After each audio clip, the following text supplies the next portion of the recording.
নমস্কার, আমি দেবাশিস গায়েন শ্রী রামকৃষ্ণ সেবা সংঘের পাঠচক্রে সবার স্বামীজি বই থেকে কিছু অংশ পাঠ করে শোনাচ্ছি।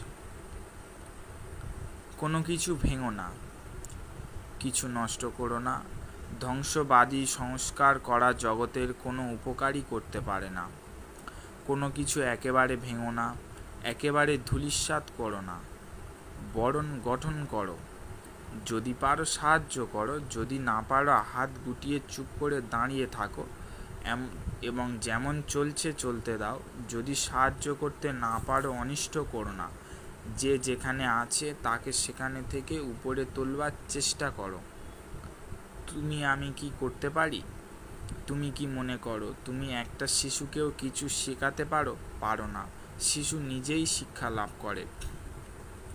হে ভারতের শ্রমজীবী, তোমার নীরব অনবরত নিন্দিত পরিশ্রমের ফলস্বরূপ বাবিল, Iran, Alexandria, Greece, Rome, Venice, Genoa, Baghdad, Samarkand, Spain, Portugal, ফরাসি, ডেনমার্ক, ওলন্দাজ ও ইংরেজের ক্রমান্বয়ে আধিপত্য ঐশ্বর্য। আর তুমি কে ভাবে এ কথা? তোমাদের পিতৃপুরুষ 2খানা দর্শন লিখেছেন, 10খানা কাব্য বানিয়েছেন, 10টা মন্দির করেছেন।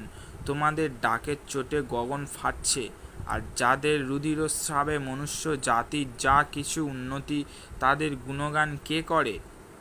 লোকজয়ী, ধর্মবীর, বর্ণবীর, কাব্যবীর, সকলের চোখের উপর,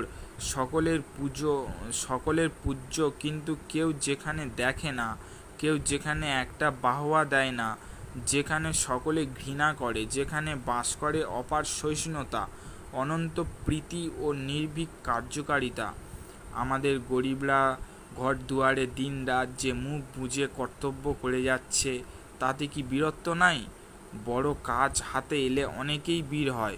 10,000 লোকের বাহবার সামনে কাপুরুষ ও অক্লেশের প্রমাণ দেয়। ঘোর স্বার্থপর ও নিষ্কাম হয়, কিন্তু অতি ক্ষুদ্র কার্যে সকলের অজান্তেও যিনি সেই নিঃস্বার্থতা, কর্তব্যপরায়ণতা দেখান, তিনিই ধন্য।